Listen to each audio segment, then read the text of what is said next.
ஏங்க ஐரோலிக்கு வாங்க அப்படின்னு சொல்லிட்டு நாங்கள் போன இடம் தான் ஐரோலியில் இருக்க ஃப்ளெமிங்கோ பார்க். உள்ளே போனதும் மியூசியம் இருக்கும். மியூசியமை நம்ம நெக்ஸ்ட் வீடியோவில் பார்ப்போம்.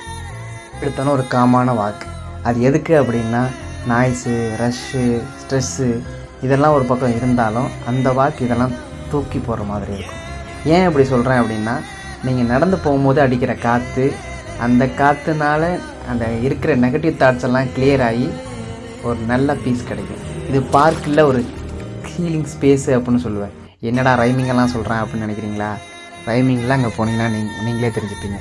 தானே கிரீக்கில் இருக்க பெஸ்ட்டு ஸ்பாட்னா நான் இதை தான் சொல்லுவேன்.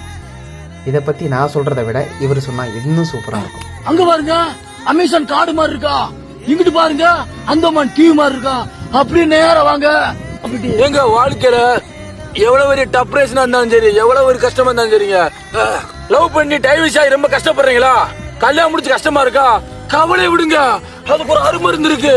அதாங்க பீஸ்ஃபுல்லான இடம். இது மாதிரி எங்க தண்ணிய பாருங்க, எங்க சர்பத்து மாதிரி இருக்குங்க, எங்க சர்பத்து மாதிரி இருக்கு. சொர்க்கத்துக்கு போகணுமா நேரடியா ஐரோலியில் இருக்க ஃப்ளெமிங்கோ பார்க்கை வீக்கெண்டில் விசிட் பண்ணி பாருங்கள். தரமாக இருக்கும். டாட்டா.